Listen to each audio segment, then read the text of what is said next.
ওনার ইন্তেকাল হয়েছে কতদিন? 12 সালে। ও আমিনী সাহেবেরও 12 সাল, ওনারও 12 সালে। আচ্ছা, মাঝখানে এটা কি?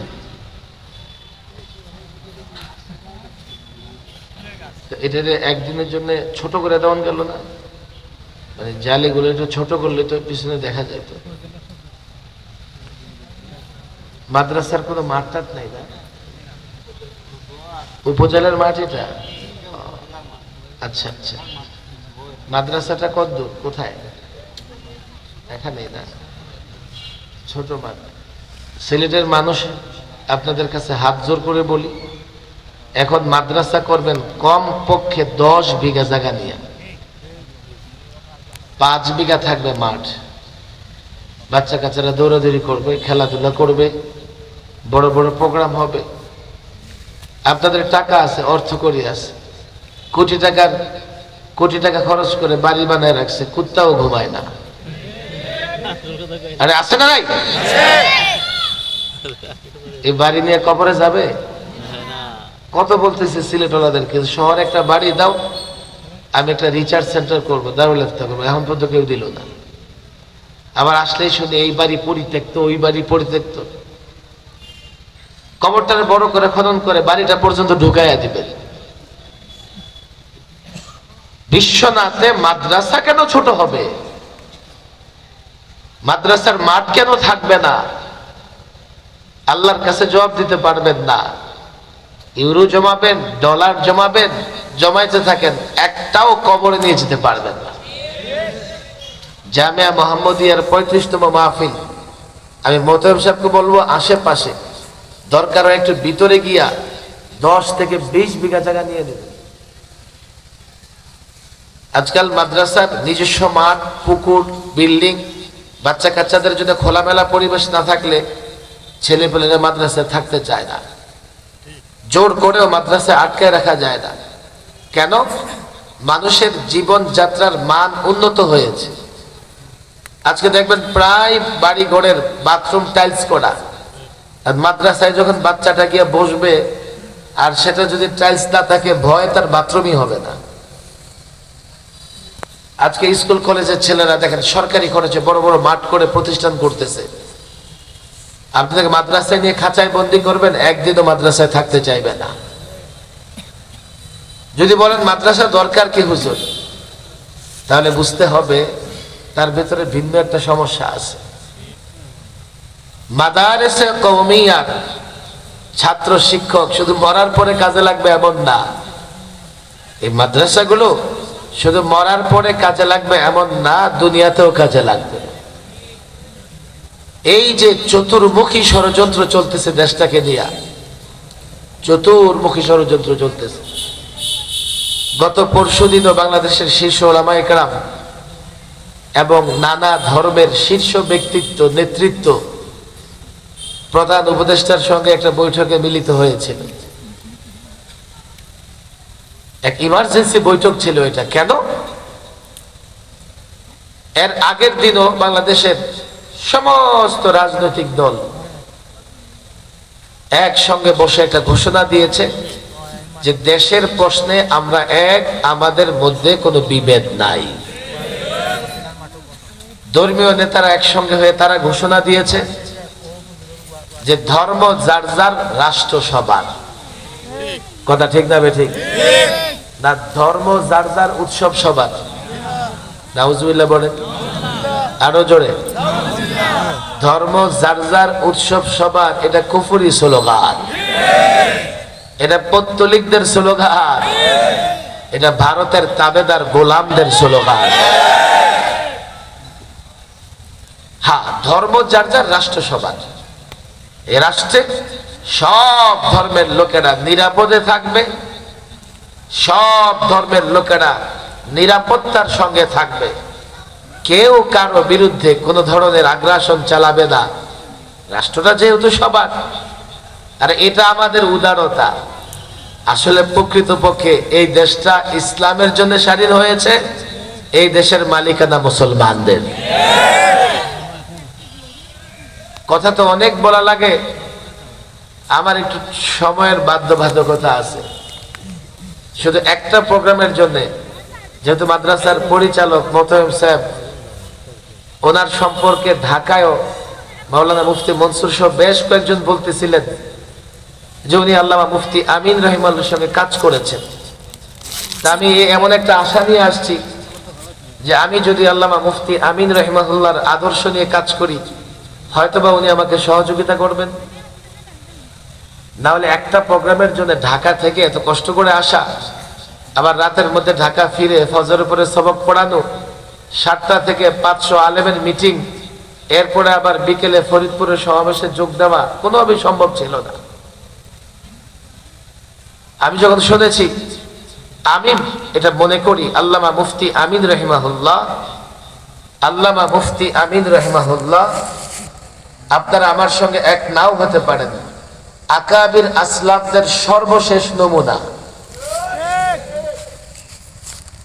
ওলামা ইকরাম এখানে আছেন, যিনি মৃত্যু পর্যন্ত বাতিলের সঙ্গে আপোষ তো দূরের কথা, বাতিল কারো সঙ্গে সাক্ষাৎ পর্যন্ত করেন নাই। ছাত্ররা তোমরা এখানে আসো, আজকে তো আমাদেরকে অনেক বাহাদুর মনে করো, তোমরা আমাদের বীর মনে করো, যে উনি অনেক বড় বীর। আল্লামা মুফতি আমিনী এমন ব্যক্তি ছিলেন, বাতিলের সঙ্গে বসা তো দূরের কথা, বাতিলের চেহারা পর্যন্ত দেখতে রাজি ছিলেন না। এই জন্য শেষ 21টা মাস গৃহবন্দী ছিলেন। মূলত ফেসিবাদের বিরুদ্ধে লড়াইটা শুরু করে গেছেন মুফতি আমিন রহিমাহুল্লাহ। তখনও এই জাতির কেউ ওই ফেসিবাদের বিরুদ্ধে কথা বলবে এমন সাহস কারোই ছিল না। গৃহবন্দী অবস্থায় আল্লামা মুফতি আমিনী এতটা কষ্ট করেছেন, এতটা কষ্ট তার হয়েছে, তিলে তিলে গৃহবন্দী করে তাকে মৃত্যুর দিকে ঠেলে দেওয়া হয়েছে। আমি আল্লামা মুফতি আমিন রহিমাহুল্লাহ নকশে কদমে চলবার চেষ্টা করতেছি। দেখেন, এই 16 বছরে 3বার সরকারি মেহমান হয়েছে, 11তে, 13, 14, এবার আবার 21, 22, 23-এর একটা অংশ একেবারে অনর্থক মিথ্যা অভিযোগে। কারণ একটাই, আমি চেষ্টা করেছি আল্লামা মুফতি আমিন রহিমাহুল্লাহর অনুসরণ করে ফেসিবাদ বা বাতিলের কারো সঙ্গে কোনোদিন বসবো না, বাতিলের কারো সঙ্গে আপোষ তো দূরের কথা, তার চেহারাও দেখবার চেষ্টা করব না। তারা বুঝে গিয়েছিল যে আর যাই হোক, ওনারে আমাদের সঙ্গে বসানো যাবে না, একটা কোনো সুযোগ পেলে ধরে জেলখানায়। যেহেতু মাদ্রাসার পরিচালক উনি বলেছেন যে উনিও আল্লামা মুফতি আমিন রহিমাহুল্লাহর সঙ্গে কাজ করেছেন, সবার উপরে তো আসলে দাবি জানাইতে পারি না। মানুষ তো ওয়াজ অনেকে শোনে, দাওয়াত অনেকে দেয়, কিন্তু গঠনমূলক কাজ করে এই রাষ্ট্রে খেলাফা প্রতিষ্ঠা করবে, কোরআন সুন্নাহ প্রতিষ্ঠা করবে, এর জন্য গঠনমূলক কাজ করা দরকার। এতে কেউ রাজি হয় না। একটা বক্তৃতা দিয়ে, একটা স্লোগান দিয়ে 2-4 বার ঠিকঠাক বলে চলে যায়, এইভাবেই তো চলতেছে। এইভাবে কিন্তু আমরা দীর্ঘদিন মাঠে টিকে থাকতে পারবো না। পানি খেয়ে পেট ভরা যায়, কিন্তু পানির অপর নাম জীবন হলেও শুধু পানি খেয়ে কিন্তু দাঁড়িয়ে থাকতে পারবেন না। 2 দিন পানি খেয়ে দেখেন, 3 দিন পরে যাবেন, দেহে কোনো ভিটামিন থাকবে না। এই আবেগ, এই উত্তেজনা, এটা একটা বিষয় আছে, কিন্তু এটা এতটা এতটা এতটা কার্যকর নয় যে আবেগের উপরে আপনি কোরআন সুন্নাহর শাসন প্রতিষ্ঠা করবেন। কোরআন সুন্নাহর শাসন প্রতিষ্ঠা করতে হলে গঠনমূলক কাজ করতে হবে, সুদূর প্রসারী পরিকল্পনা নিতে হবে, যোগ্য নেতৃত্ব লাগবে, আপসহীন নেতৃত্ব লাগবে। তাহলে একটা সময় আমরা সফল হব ইনশাআল্লাহ, কোনো সন্দেহ নাই। অনেক কথা, ব্যথার জায়গাটাও অনেক, কিন্তু সময় হাতে অনেক কম। এরপরেও আমি 2-4টা কথা তো বলতেই হবে, যেহেতু এত দূর পর্যন্ত আসছি। এই যে রাজনীতিবিদদের ঐক্যের পরে ধর্মীয় নেতাদের একটা সম্প্রীতি, যে না, আমরা যে কথাটা বলেছি, বাংলাদেশ সাম্প্রদায়িক সম্প্রীতির দেশ, ইসলাম ও সম্প্রীতির কথা বলে, জোর করে কাউকে মুসলমান বানাবে, জোর করে কাউকে ধর্ম পালন করাবে, এই সুযোগ ইসলামে নাই। যারা সংখ্যালঘু অমুসলিমদের নেতৃত্ব ছিল তারাও স্পষ্ট বলেছে যে আমরা বাংলাদেশে ভালো আছি, আমাদের উপর কোনো টর্চার হচ্ছে না, আমরা আগের চাইতে ভালো আছি। যে কারণে আমাদের সেখানে একসাথে হতে হয়েছে। ইসলাম সাম্প্রদায়িক সম্প্রীতির ধর্ম, বাংলাদেশ সাম্প্রদায়িক সম্প্রীতির দেশ।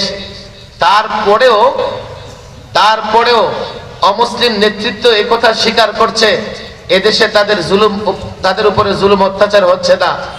কিন্তু আমরা দেখতে পাচ্ছি ভারতের মিডিয়া অহরহ বাংলাদেশে সংখ্যালঘু নির্যাতন হচ্ছে বলে তথ্য সন্ত্রাস চালাচ্ছে, প্রচার প্রপাগান্ডা চালাচ্ছে,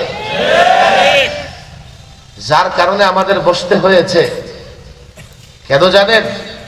এক কসাই মোদি তার সরকার একটা বাহানা খুঁজতেছে যে কোনোভাবে বাংলাদেশে আগ্রাসন চালানো যায় কিনা, আর ওই তার অসৎ উদ্দেশ্য বাস্তবায়নের জন্য ব্যবহার করতেছে বাংলাদেশের একটা জঙ্গি সংগঠন, তার নাম ইসকন।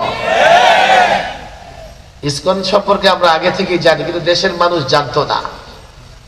এই যুবকরা ইসকন সম্পর্কে জানে না। আগে তারা ছোটখাটো অকারেন্স করেছে, ছোটখাটো দুর্ঘটনা ঘটিয়েছে। এবার তারা কি করেছে? আরে যে আদালতে মানুষ নিরাপত্তার জন্য যায়, যে আদালতে মানুষ ন্যায় বিচারের জন্য যায়, যে আদালতে মানুষ অধিকারের জন্য যায়, যে আইনজীবী মানুষের অধিকারের পক্ষে লড়াই করে, যে আইনজীবী আদালতে আর্গুমেন্ট করে তার ক্লায়েন্টের পক্ষে, আদালতে মামলা মুভ করে, মামলা রুজু করে তার ক্লায়েন্টের পক্ষে, মানুষের অধিকারের জন্য আদালত প্রাঙ্গণে একজন মুসলিম আইনজীবীকে এতটা নির্মমভাবে হত্যা করা হয়েছে, একথা প্রমাণ করে তাদের এই হত্যাকাণ্ডের মাধ্যমে একথাই প্রমাণিত হয় ইসকন ভয়াবহ সন্ত্রাসী সংগঠন। আমরা এতদিন এই জাতিকে বুঝাতে পারি নাই, আইন শৃঙ্খলা বাহিনীকেও বুঝাতে পারি না, এখন সবাই বুঝতেছে। হঠাৎ করে এক শহরে 10-20 হাজার জমা হয়ে যায়, আবার হাতে দেখবে যে ছুরি। আমরা যদি হাতে পতাকা নিয়ে মাঠে নামি কয় জঙ্গি, আর ওরা ছুরি নিয়ে মাঠে নামতেছে তারপরেও জঙ্গি হয় না। বক্তৃতা কি করতেছে, স্লোগান কি দিতেছে, কতটা উস্কানিমূলক। একটা মুসলমান ধরে ধরে জবাই কর, উস্কানিতে কত ভয়াবহ দিতেছে।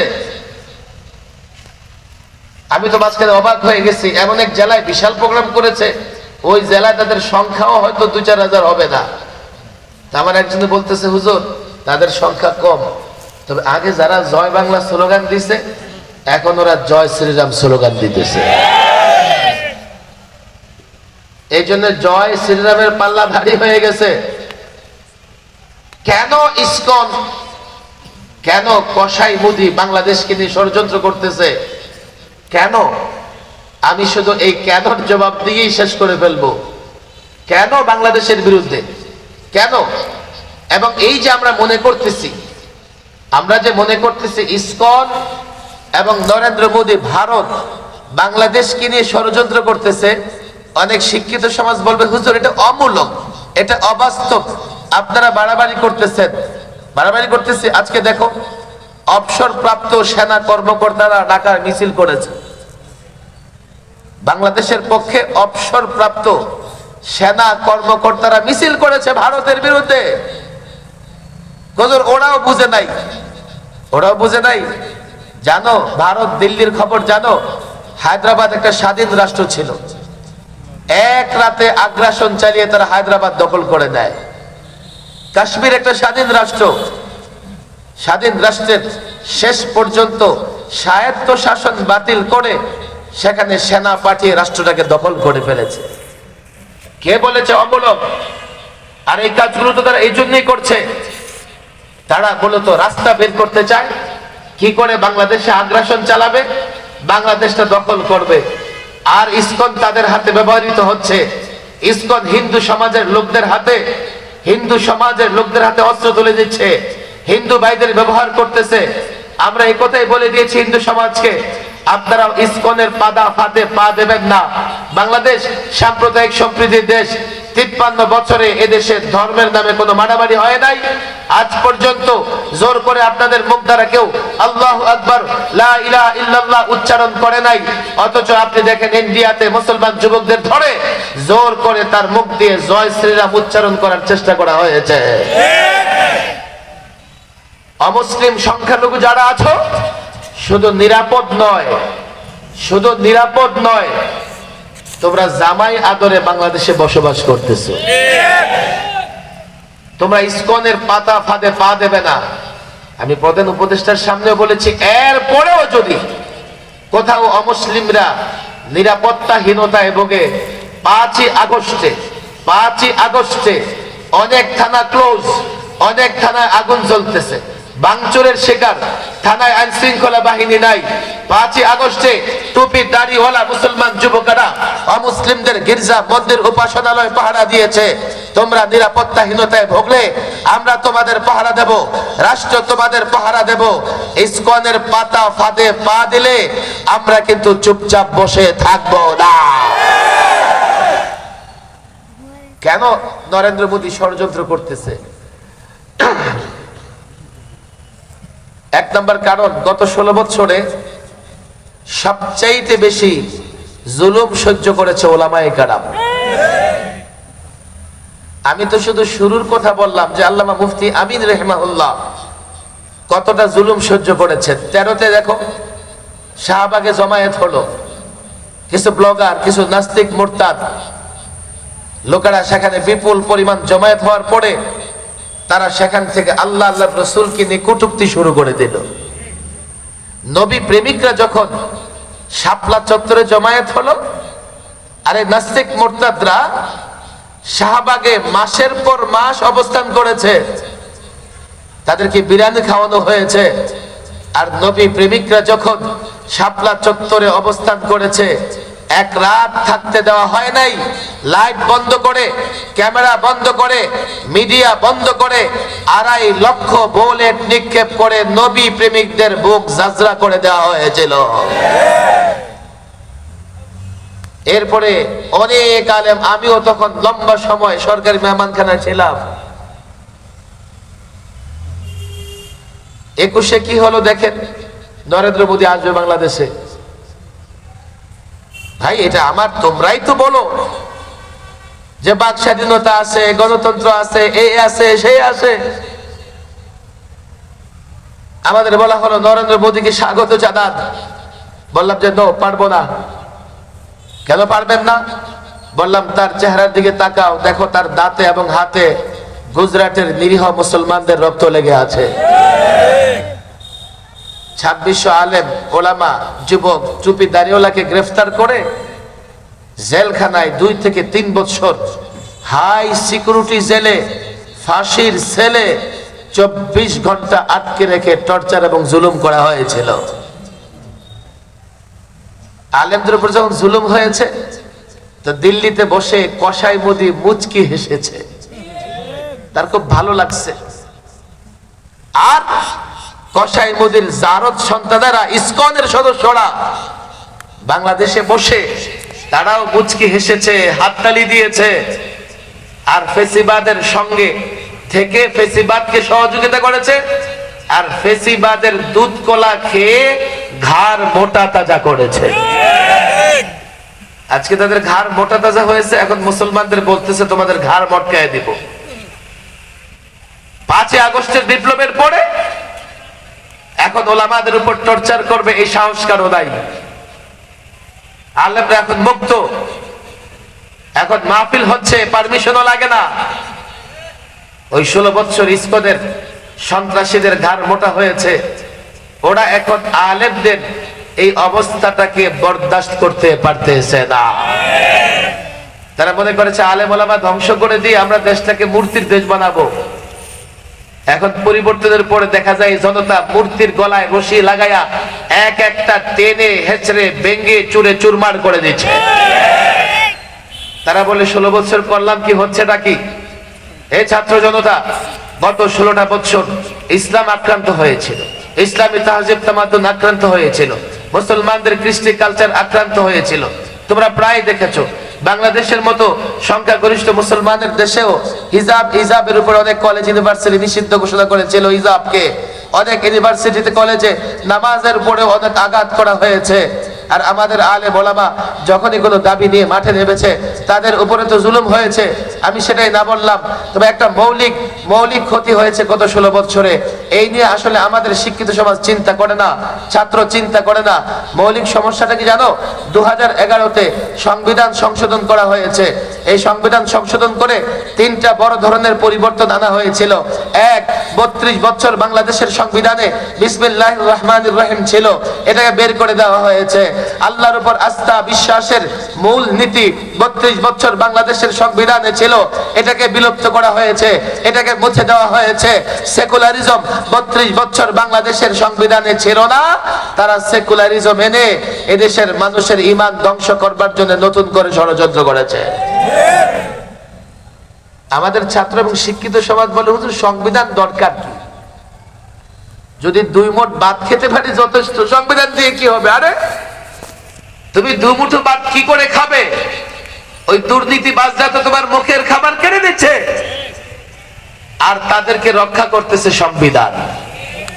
তুমি যদি সংবিধান ঠিক করতে না পারো, 2 মুঠো ভাত শান্তিতে খেতে পারবে না। তুমি যদি মনে করো ইসলাম মেনে চলবে, ইসলাম শিখবে, তাও পারবে না। সংবিধানে সেকুলারিজম এনে রাষ্ট্রকে ধর্মহীন করে তোমাকে ধর্মহীন করবার চক্রান্ত হয়েছে। এই সেকুলারিজম অনেকে পড়াশোনা করে না। এই স্বেচ্ছাসেবকরা বসো, স্বেচ্ছাসেবক পর্যন্ত বসো, এখানে কেউ দাঁড়ায় থাকবে না, পিছনে একটু কষ্ট করে পিছনে যাও, নাহলে স্টেজে উঠো, এখানে কেউ দাঁড়ায় থাকবে না। এখানে কথা বললে কথা আমার কানে আসে। সংবিধান নিয়ে আমরা আমাদের ছেলেরাও খুব বেশি একটা পড়াশোনা করে না। মাঝে মধ্যে 11-র আগে আমরা একটা কথা প্রায় শুনতাম যে 72-এর সংবিধানে ফিরে যেতে হবে।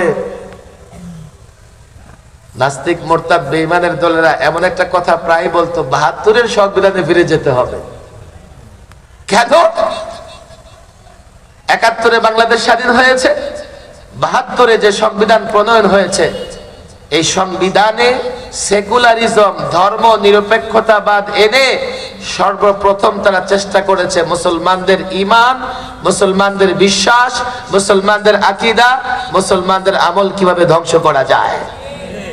হাতে পায়ে ধরে পূজার চেষ্টা করো। প্রশ্ন আসতে পারে, হুজুর সেকুলারিজমে আমার ঈমান কি করে ধ্বংস করবে? আমি 2টা উদাহরণ দেই। আমি জানি আপনারা সিলেটের মানুষ, ঢাকার মানুষ এটা ভালো বুঝে। ঢাকায় একটা এরিয়া আছে Kamal Ataturk Avenue. Kamal Ataturk Avenue চট্টগ্রামে টানেলের রোডে আপনি ঢুকবেন, দেখবেন সেখানে আছে কামাল আতাতুর্ক রোড। আমি এই জাতির কাছে বারবার প্রশ্ন করেছি, কিরে বাংলাদেশের রাস্তার নামে, বাংলাদেশের রাস্তার নাম, বাংলাদেশের এভিনিউর নাম কামাল আতাতুর্ক কেন হবে? কোন সে ব্যক্তি 47-এ লড়াই করেছে বাংলাদেশের পক্ষে, পাকিস্তানের পক্ষে? কেন 71-এ লড়াই করেছে? তাও না। দেশের জন্য কোন অবদান করে? তাও না। তাহলে কামাল আতাতুর্ক নামের একটা ব্যক্তির নামে বাংলাদেশে কেন নামকরণ করা হবে? এই যুবকরা বুঝে নেয়। আফসোসের জায়গা হলো এটা। কেন নামকরণ করা হয়েছে? তারা কামাল আতাতুর্ক নয়, কামাল আতাতুর্কের মিশন, কামাল আতাতুর্কের ইজম, কামাল আতাতুর্কের কর্মপন্থা বাংলাদেশে গ্রহণ করবে বলে আগে কামাল আতাতুর্কের নামের সঙ্গে দেশের মানুষের পরিচয় করাতে চেয়েছে। কামাল আতাতুর্ক কি করেছে? মাদ্রাসার ছেলেরা ইতিহাস পড়ো। সর্বশেষ ওসমানী খেলাফত বিলুপ্ত হয়েছে তুরস্ক থেকে।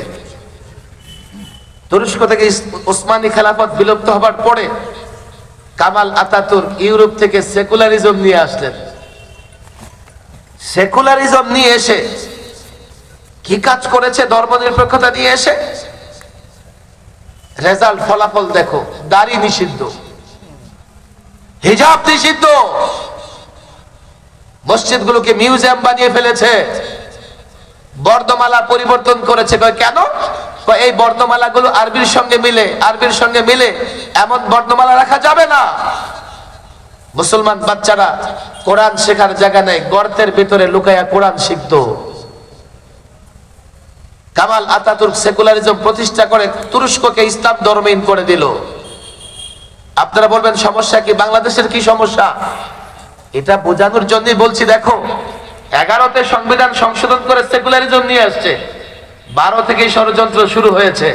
সবার আগে ষড়যন্ত্র করেছে আমার কোমলমতি শিশুদের নিয়ে, তাদেরকে নাস্তিক মোরতাদ বেঈমান বানানোর জন্য মুসলমানদের এই পাঠ্যপুস্তক থেকে মুসলিম লেখকদের জাগরণী লেখাবাদ, নবীদের জীবনীবাদ, সাহাবাদের জীবনীবাদ নিয়ে এসেছে, ডারউইনিজম নিয়ে এসেছে, ট্রান্সজেন্ডার, এমনকি ইসলাম ধর্মের বইয়ের মলাটেও দুর্গার ছবি পাওয়া গেছে। সেকুলারিজম কি জিনিস তোমরা বুঝো নাই। সেকুলারিজম যে কত ভয়ঙ্কর জিনিস বুঝো নাই। ডারউইনিজম, বিজ্ঞানী ডারউইন একটা মতামত দিয়েছে, আল্লাহ আমাদের সম্মানিত করেছেন, আদম সন্তান। আমরা তো ডারউইনের মতামতে বিশ্বাসী না। তোমরা যারা ডারউইনের মতামতে বিশ্বাসী, আর আমার তো সন্দেহ হয়, আল্লাহ ভালো জানে, ওদের যাদের জন্ম নদী নালায় খাল বিলে পার্কের চিপায় চাপায়, ওদের জন্মের পেছনে বানরের অবদান আছে কিনা ওরাই তালাশ করে দেখো। আমরা তো আদম সন্তান, আল্লাহ আমাদের মর্যাদা দিয়েছে। রাষ্ট্র ধর্মহীন করবার জন্য তাদের শক্তি দরকার ছিল, সংবিধান সংশোধন করে তারা সেই শক্তি অর্জন করেছে এবং প্রকাশ্যে খোলামেলা বলে বেরিয়েছে এটা সেকুলার রাষ্ট্র, অধিকার সংবিধান দিয়েছে। 2 নাম্বার কারণ এটা, আজকে আমরা যখন সংবিধান সংস্কার করার উদ্যোগ নিয়েছি, আজকে আমরা দেশের পরিচয় ঠিক করবার উদ্যোগ নিয়েছি, আমরা নানা সংস্কার কাজে হাত দিয়েছি। ওই কসাই মুদির চেলা চামুন্ডা ইসকনের সন্ত্রাসীরা মনে করতেছে 16 বছরে তো এই রাষ্ট্রকে পৌত্তলিক রাষ্ট্র বানানোর অনেক আয়োজন করছি, এখন তো ওরা কি করতেছে, আমরা যা কষ্ট করেছি আমাদের কষ্টে তো কষ্ট শেষ করে দিচ্ছে। কি করো, দেশটাকে অস্থির করো, নৈরাজ্য সৃষ্টি করো, যাতে ওরা সংস্কার করতে না পারে, নৈরাজ্য সৃষ্টি করো যাতে ফেসিবাদীরা আবার ফিরে আসতে পারে। এই ফেসিবাদী শক্তি প্রথমে চেষ্টা করেছে মিস্টার ট্রাম্পের আশেক হইতে, ট্রাম্পের ছবি নিয়ে রাস্তায় নেমে যাও। কেন? তখন যদি বাধা দেয় তো আমরা বলবো, মিস্টার ট্রাম্প দেখো তোমার আশেক, তোমার আশেক তোমার ছবি নিয়ে নামছে, আমাদের রাস্তায় নামতে দেয় না, তুমি এক জাহাজ সৈন্য পাঠাইয়া দাও আবার যাতে আমাকে ফেসিবাদ প্রতিষ্ঠা করার সুযোগ হয়ে যায়। এখন তারা নরেন্দ্র মোদীকে আগ্রাসনের জন্য আপ্যায়ন করতেছে, দেখো দেখো দেখো বাংলাদেশের সংখ্যালঘু নির্যাতিত হচ্ছে, দেখো দেখো তুমি একটু আগ্রাসন চালাও। আমি তো পরিষ্কার বলি, ছাত্র জনতা মনে রেখো, একথা ভুলে যেও না, 5ই আগস্টে যে বিপ্লব হয়েছে ট্রাম্পের উপর ভরসা করে নয়, 5ই আগস্ট পর্যন্ত যারা রক্ত দিয়েছে নরেন্দ্র মোদীর ভয়ে রাজপথ ছাড়ে নাই। 5ই আগস্ট পর্যন্ত ছাত্র জনতা ময়দানে আন্দোলন করেছে, একবারও ভেবে দেখে নাই ফেসিবাদের পক্ষে, ফেসিবাদের পেছনে কসাই মোদী আছে, এর মানে হচ্ছে তারা কসাই মোদীকে পরোয়া করে নাই, এর মানে হচ্ছে ট্রাম্পের উপর ভরসা করে নাই। দেশের জন্য, দেশ বাঁচানোর জন্য, ইমান বাঁচানোর জন্য লড়াই করেছে। ট্রাম্পের দোহাই দাও আর নরেন্দ্র মোদীর ভয় দেখাও। আল্লাহর কসম, ছাত্র জনতা মাঠে আছে, তাগুত কাফের বেঈমান এদেশে আগ্রাসন চালালে যার যা কিছু আছে তাই নিয়ে লড়াই করবে, প্রতিরোধ করবে।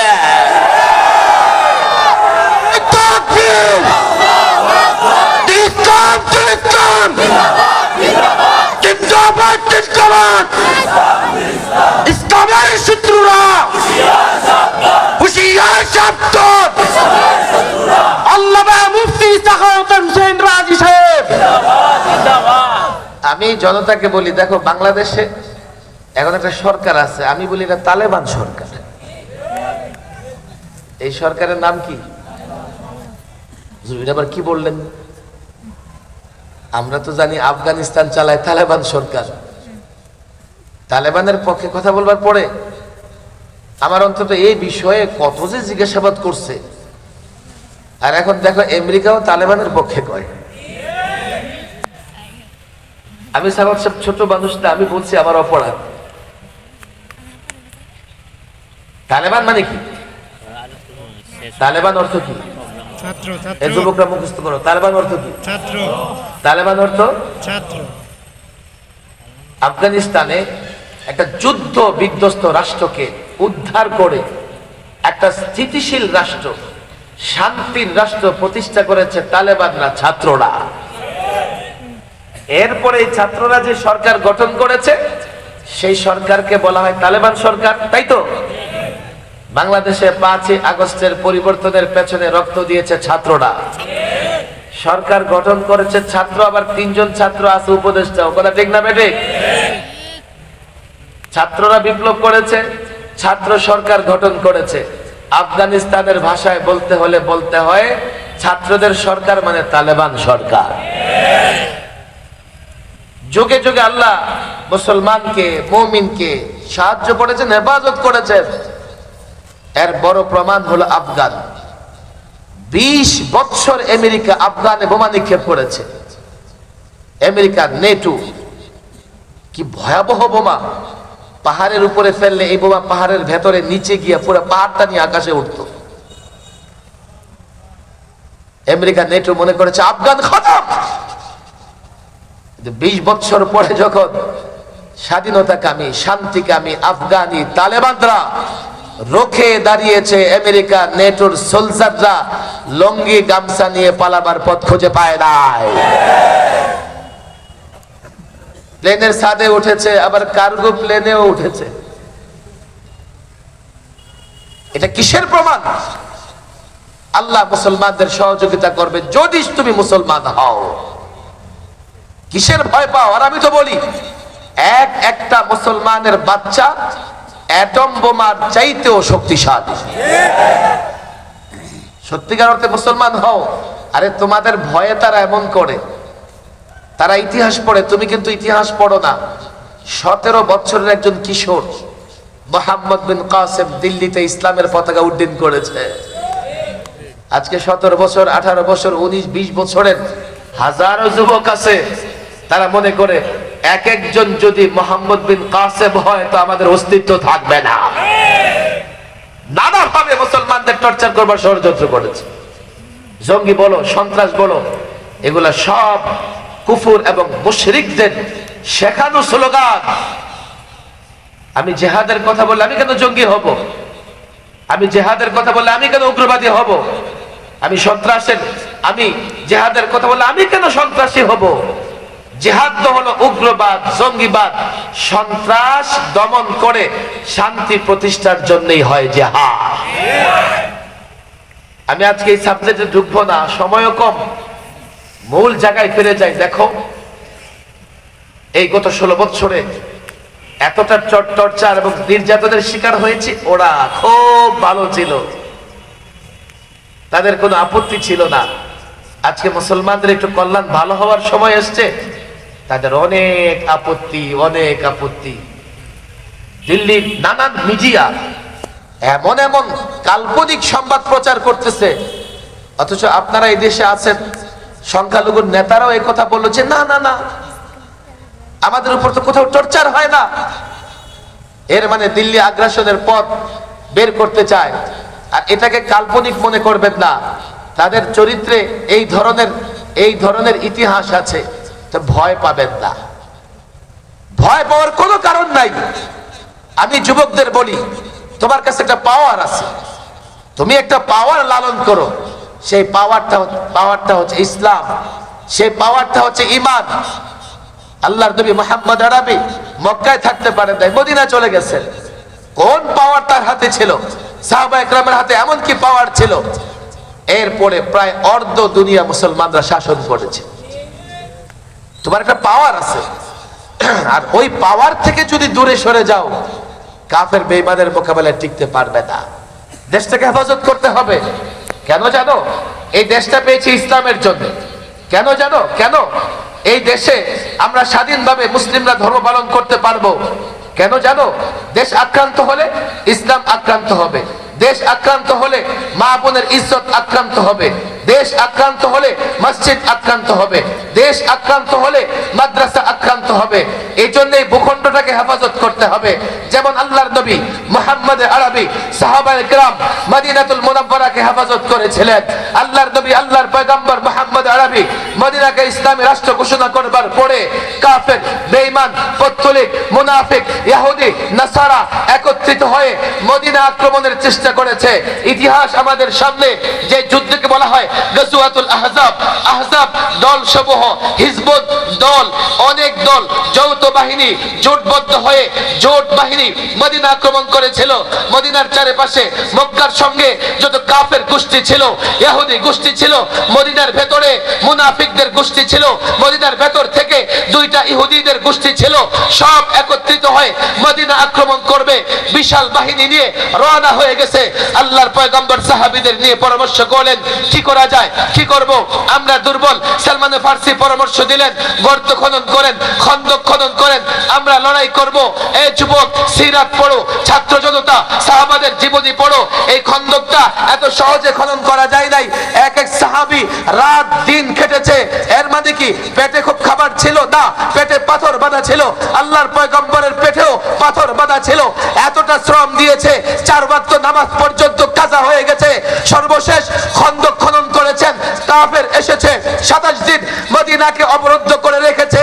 চূড়ান্তভাবে মুসলিম বিজয়ী হয়েছে। আল্লাহ কাফেরদের পরাজিত করেছেন। মদিনাকে কষ্ট করে সাহাবায়ে কেরাম আল্লাহর পয়গম্বর হেফাজত করেছিলেন। শোনো শোনো, বাংলাদেশ এটা আমার ভূখণ্ড, ইসলামের নামে স্বাধীন হয়েছে।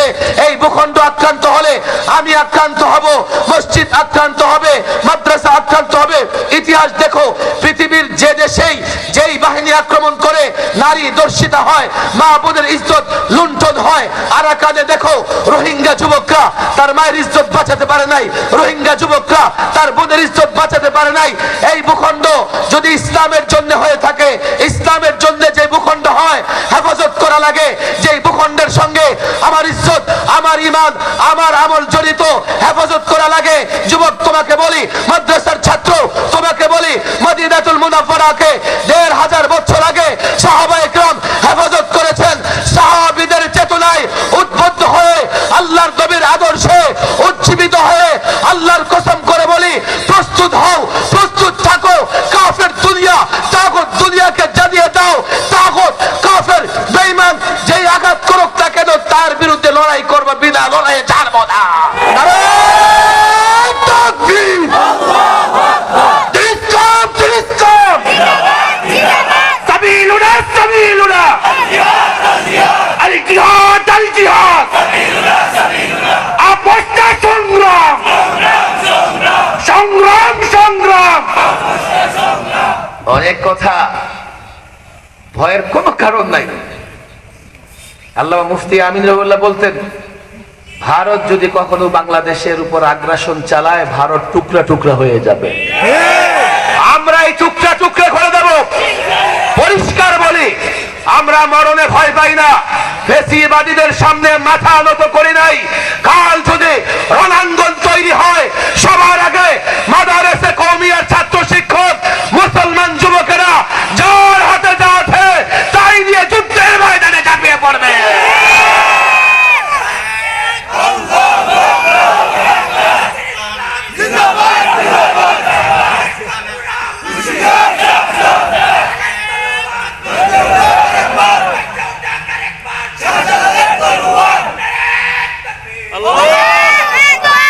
ইসকনের সদস্যদের ফাঁদে পা যেন কেউ না দেয়। আমি আমার অমুসলিম ভাইদেরও বলি, আপনারা নিরাপদ। যদি মনে করেন ভয় আছে, আরো নিরাপত্তা দেওয়া হবে। আমরা জোর জবরদস্তিতে বিশ্বাসী নই। এই জন্যই 53 বছরের বাংলাদেশে আমরা আজ পর্যন্ত কোনো অমুসলিমকে বলি নাই যে মসজিদে আসো নামাজ পড়ো। একবারও বলি নাই তুমি পূজা করতে পারবে না, তোমার মন্দির ভাঙবো। পার্শ্ববর্তী দেশে অহরহ তাই হচ্ছে, মসজিদ ভাঙা হচ্ছে। বাংলাদেশের সরকারি জায়গায় মসজিদ পড়লে মসজিদ ভাঙা হয়, কিন্তু মন্দির ভাঙা হয় না। এতটা আরামে আছে, তারপরও ভালো লাগে না। আরো নিরাপত্তা চাও, আরো নিরাপত্তা দেব। যেহেতু সাম্প্রদায়িক সম্প্রীতির দেশ আর ইসলাম সম্প্রীতির কথা বলে, কোনো ভয় নাই তোমাদের। কিন্তু ইসকনের এই সন্ত্রাসী গোষ্ঠীর ফাঁদে পা দিতে পারবে না। আপনারা বলি সজাগ থাকবেন। হতে পারে এই সন্ত্রাসী গোষ্ঠী কোথাও আক্রমণ করে এর দায় চাপায় দিবে আপনাদের উপরে, এর দায় চাপায় দিবে টুপিদারিওয়ালাদের উপরে, এর দায় চাপায় দেবে মুসল্লিদের উপরে। সজাগ থাকতে হবে, রাষ্ট্রের পাহারাদারি করতে হবে, যাতে কোনো ধরনের ষড়যন্ত্র আমার দেশের স্বাধীনতা, কোনো ধরনের ষড়যন্ত্র আমার এই ভূখণ্ডের উপরে আঁচড় ফেলতে না পারে। সজাগ থাকতে হবে। ফেসিবাদকেও বলে দিয়েছি, 16 বছর জুলুম করেছো, 3 মাসে ট্রাম্পের আশেক হয়ে গেছো, অপেক্ষা করো, খোদার গজবে তোমরা গেছো। আর নিয়ম নীতি হচ্ছে যারা আল্লাহর গজবে যায় ওরা আর ফিরে না। আল্লাহ এটাকে দৃষ্টান্ত স্বরূপ রেখে দেন, যেমন ফেরাউনকে রেখে দিয়েছেন। জালেম দৃষ্টান্ত গ্রুপ হিসেবে থাকবে, ফিরতে পারবে না। তোমরা তোমাদের পরিণতি ভোগ করবে। আমরা হিংসা বিদ্বেষ লালন করি না, কিন্তু যেমন কর্ম তেমন ফল। কর্ম যা করেছো ভোগ তো করতেই হবে, সেটা ভোগ করো। দেশকে যদি অস্থির করবার চেষ্টা করো, আল্লাহর কসম তোমাদের বাকি নাম নিশানাটাও মুছে যাবে। দেশের প্রশ্নে কোনো বিভেদ নাই আমাদের ভেতরে। আমরা ঐক্যবদ্ধভাবে দেশটাকে হেফাজত করব, ঐক্যবদ্ধভাবে এই দেশের পক্ষে আমরা লড়াই করব। যেই ঘোষণা রাজনীতিবিদ দিয়েছেন, যেই ঘোষণা ধর্মীয় নেতারা দিয়েছেন, এই ঘোষণাই এদেশের 16 কোটি মুসলমানের।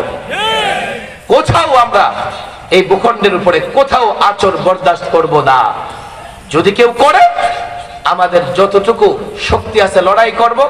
আর আমাদের বিশ্বাস, আল্লাহ যুগে যুগে মুসলমান মুমিনদের সহযোগিতা করেছেন, আমাদেরও করবেন। চূড়ান্ত বিজয় আমাদেরই হবে ইনশাআল্লাহ। আল্লাহ তাবারক ওয়া তাআলা এই ভূখণ্ডকে হেফাজত করুন। আল্লাহ তাবারক ওয়া তাআলা আমাদের যখন যা করা দরকার, আমরা যেন ভীতু কাপুরুষ না হয়ে যাই।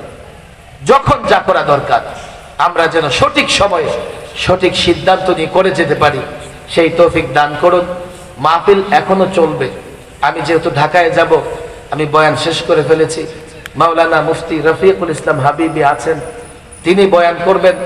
আমরা চেষ্টা করব যতদূর পারি মাহফিলের আদব রক্ষা করে বসে থাকার। আল্লাহ আমাদের তৌফিক দান করুন। ওয়া মা তৌফিকি ইল্লা বিল্লাহ ওয়া মা আলাইনা ইল্লাল